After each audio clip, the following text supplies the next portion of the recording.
कि जितने ये बीजेपी वाले जो जिस सत्ताधारी जो पार्टी है, अरे अपने दामादों से तो जय श्री राम कहलवा लो। बहुत भिक्खू जो है केवल चीवर पहनकर और यह कहने का काम कर रहा है कि इस देश को हिंदू राष्ट्र होना चाहिए। भाई तू कहाँ रहेगा, तू कहाँ पर जाएगा, तेरे तो कोई स्थान रहेगा ही नहीं, क्योंकि हिंदू राष्ट्र का मतलब ये केवल हिंदू रहेंगे, बाकी बौद्ध जैन मुसलमान सब तो ऐसे भगा दिए जाएंगे। यही तो हिंदू राष्ट्र की संकल्पना हो गई। नहीं तो राष्ट्र तो अब भी है, इसमें हिंदू भी हैं, मुसलमान भी हैं, सिख भी हैं, ईसाई सब रह रहे हैं, अभी कोई समस्या नहीं आ रही है। तो हिंदू राष्ट्र करके क्या करोगे? हिंदू राष्ट्र करके यही करेंगे कि सभी लोगों को, हिंदुओं के अलावा बाकी सभी को ये है भगाएंगे। और जो आपने प्रश्न किया है उस बनते, अगर भारत में रहना होगा तो 22 जनवरी को 22 प्रतिज्ञाओं को कहना होगा। ये भारत के लोगों का अगर शुद्धिकरण हो सकता है तो 22 प्रतिज्ञाओं से ही हो सकता है, क्योंकि भारत के लोगों के जो मुंह से निकले तो काशी राम हो जाए, राम मेरे मुंह से निकले तो काशी राम हो जाए, अगर ये सब अपना लें तो राज अपना हो जाए। संविधान के विरोध में ही नहीं है, बल्कि यह एक देशद्रोही स्टेटमेंट है, देशद्रोह की स्टेटमेंट।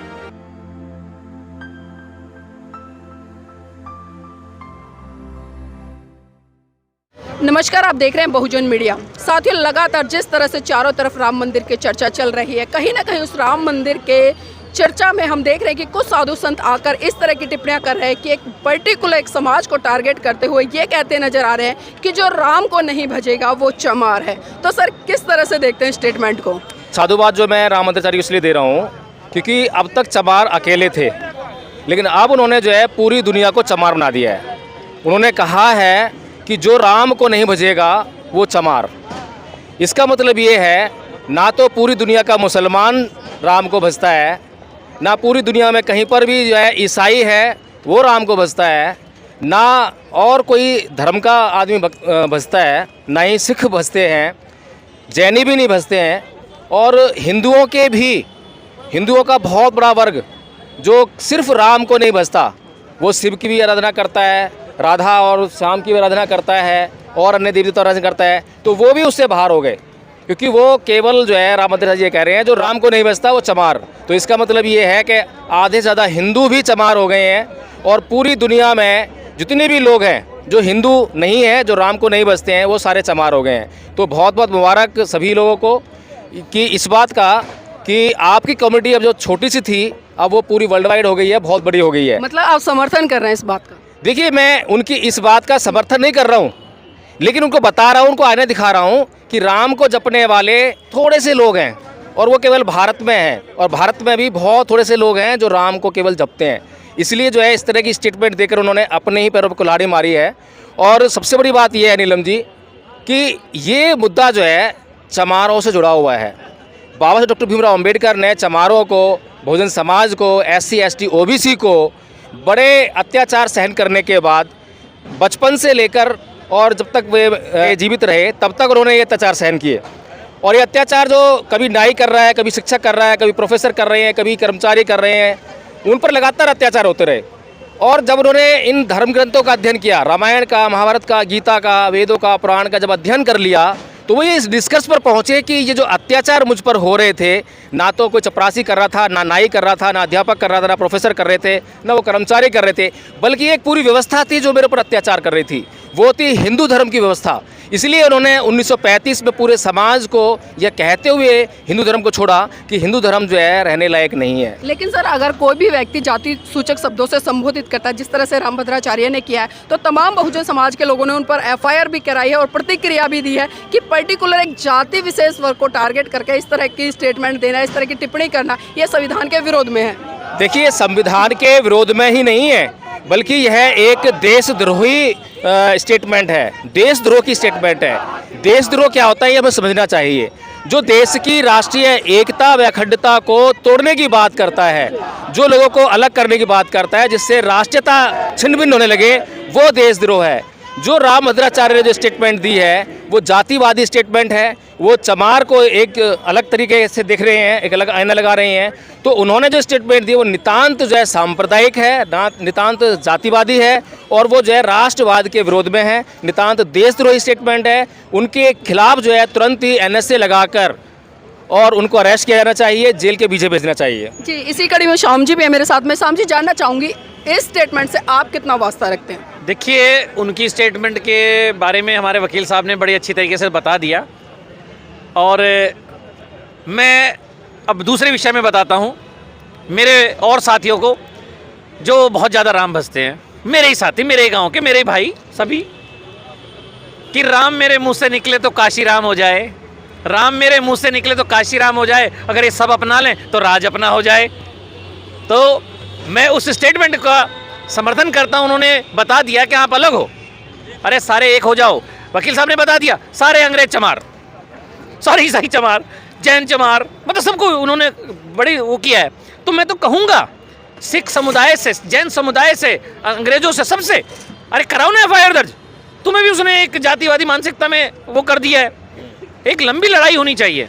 लेकिन मैं यहाँ आपके माध्यम से ये कहूँगा कि इतना सब कुछ कहने के बावजूद भी अभी कुछ हो नहीं रहा, क्योंकि जिसकी लाठी उसी का भैंस है। आप मानिए कि 22 तारीख को एक राष्ट्रव्यापी एक बड़ा आंदोलन के तरह से इसको तैयार किया जा रहा है, और हम लगातार आपके चैनल के माध्यम से पिछले 3-4 साल से कह रहे हैं कि इस देश को गृह युद्ध की तरफ धकेला जा रहा है, और वो आप सामने आपके प्रमाण हैं। अभी मैं आपके चैनल के माध्यम से बड़ी ईमानदारी से कह रहा हूं कि पूरे देश के लोग थोड़े सतर्क रहें। इस राम मंदिर की आड़ में बहुत बड़ा षड्यंत्र हो रहा है, और कहीं ना कहीं ये प्रायोजित घटना को अंजाम देंगे, और घटना को अंजाम इसलिए देंगे क्योंकि 2024 के चुनाव नज़दीक हैं। वो ध्रुवीकरण करेंगे, वो एक तरफा हिंदू और मुस्लिम करके ना, चाहे इन्हीं के पाले हुए मुस्लिम बच्चों को उसमें इन्वॉल्व करें या कुछ भी करें। ये बड़ी ईमानदारी से बात कह रहा हूँ, क्योंकि इस देश को गृह युद्ध की तरफ धकेला जा चुका है। हमारे इस देश के कई टुकड़े होंगे, कई टुकड़े होंगे। ये हिंदू राष्ट्र बनाने की बात कर रहे हैं। खुले तौर पे कहा जा रहा है कि भारत में यदि रहना होगा तो जय श्री राम कहना होगा। देखिए, हम क्या कह रहे हैं कि भारत देश में रहना होगा, तो मैं ये कह रहा हूँ कि जितने ये बीजेपी वाले जो जिस सत्ताधारी जो पार्टी है, अरे अपने दामादों से तो जय श्री राम कहलवा लो। सही बात है। क्यों कह रहा हूं? क्योंकि उनके ज्यादातर दामाद मुस्लिम हैं। आपको पता होगा, आपके चैनल के माध्यम से मैं आपकी ईमानदारी से कह रहा हूं जी कि अगर भारत में रहना होगा तो 22 जनवरी को 22 प्रतिज्ञाओं को कहना होगा, ये होना चाहिए। सर 22 प्रतिज्ञाओं को लेकर तो लगातार तांडव होता है, आप फिर से 22 प्रतिज्ञाओं की बात कर रहे हैं। नहीं, ये भारत के लोगों का अगर शुद्धिकरण हो सकता है तो 22 प्रतिज्ञाओं से ही हो सकता है, क्योंकि भारत के लोगों के जो है मन में, मस्तिष्क में इतना क्रोध, इतनी अशांति, इतनी हिंसा व्याप्त है। अगर उससे जो निजात दिलानी है तो 22 प्रतिज्ञाओं के माध्यम से केवल और केवल बौद्ध धर्म अपनाकर भारत को बौद्धमय करके उनके चित्तों का शुद्धिकरण हो सकता है। सर आपने बौद्ध धर्म की बात करी तो एक सवाल और जानना चाहूँगी। अभी जिस तरह से लगातार हम सोशल मीडिया पर एक बौद्ध भिक्खु है जिनका नाम है संघप्रिय राहुल, वो लगातार एक स्टेटमेंट कह रहे हैं और ये कह रहे हैं कि भारत को हिंदू राष्ट्र होना चाहिए, और मैं इसका खुले तौर पर समर्थन करता हूं, और मैं 22 तारीख को अयोध्या भी जा रहा हूं। तो एक बौद्ध भिक्खु इस तरह के स्टेटमेंट दे रहा है, इससे क्या तात्पर्य है? देखिए नीलम जी, जब कोई भी व्यक्ति किसी धर्म का समर्थन करता है, किसी की बात का समर्थन करता है, तो वह जो अपने आप को कह रहा है वो नहीं रह जाता। अगर एक हिंदू बौद्ध धर्म की तारीफ कर रहा है, बौद्ध धर्म समर्थन कर रहा है, तो वो हिंदू रह के क्या कर रहा है? फिर तो वो बौद्ध ही है। अगर एक जैन इसी तरह से बात कर रहा है तो वो बौद्ध ही है।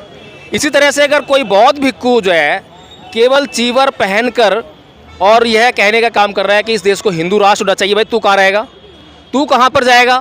तेरे तो कोई स्थान रहेगा नहीं, क्योंकि हिंदू राष्ट्र का मतलब ये केवल हिंदू रहेंगे, बाकी बौद्ध, जैन, मुसलमान सब तो ऐसे भगा दिए जाएंगे। यही तो हिंदू राष्ट्र की संकल्पना हो गई। नहीं तो राष्ट्र तो अब भी है, इसमें हिंदू भी हैं, मुसलमान भी हैं, सिख भी हैं, ईसाई सब रह रहे हैं, अभी कोई समस्या नहीं आ रही है। तो हिंदू राष्ट्र करके क्या करोगे? हिंदू राष्ट्र करके यही करेंगे कि सभी लोगों को, हिंदुओं के अलावा बाकी सभी को ये है भगाएंगे। और नीलम जी, जो आपने प्रश्न किया है उस भंते के बारे में, तो बुद्ध ने जो है साफ साफ धम्मपद में कहा है कि योचे वंत कस्सा व सीले सुतमाई तो उपेतो दम सच्चेन सैवे कासा रहती, यानी कि जो सत्य पर आधारित नहीं है, सीलों का आचरण नहीं करता, संयम बरतता नहीं है, तो उसको जो है चीवर धारण करने का या कासाय वस्त्र धारण करने का कोई अधिकार नहीं है। तो ये जो व्यक्ति है, इसका धम्म से कोई मतलब नहीं है, बुद्ध से कोई मतलब नहीं है, बौद्ध समुदाय से कोई मतलब नहीं है, भारत से कोई मतलब नहीं है, भारत राष्ट्र से कोई मतलब नहीं है, देशभक्ति से कोई मतलब नहीं है। इसको अगर मतलब है तो सिर्फ इस बात से कि बीजेपी ने उसको क्या आदेश दिया है, आरएसएस क्या चाहती है, उसका स्वार्थ कहाँ से पूरा होगा, सिर्फ इन्हीं बातों को वो नजर में रखते हुए जो है वो स्टेटमेंट दे रहा है। मतलब आप खुले तौर पर कह रहे हैं कि वो आरएसएस और बीजेपी का एजेंट है। इस विषय पे हम आपके और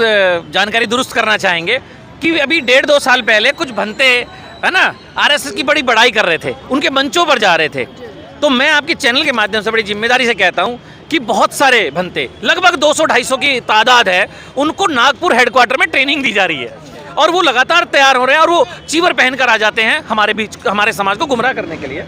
और इन लोगों ने क्या किया है जैसे भंते जी ने कह दिया, अरे वो तो पहले से ही हिंदू हैं, वो तो सिर्फ गुमराह करने के लिए चीवर लेके हमारे पास भंते जी बनकर आ रहे हैं। हमें पहचानना पड़ेगा। अगर मान लीजिए मैं आज यहाँ पर हूँ और मैं कहता हूँ कि भाई फला धर्म अच्छा है, तो पहले मुझे अपनाना पड़ेगा ना, या मेरे अंदर है ना, मेरे परिवार में है।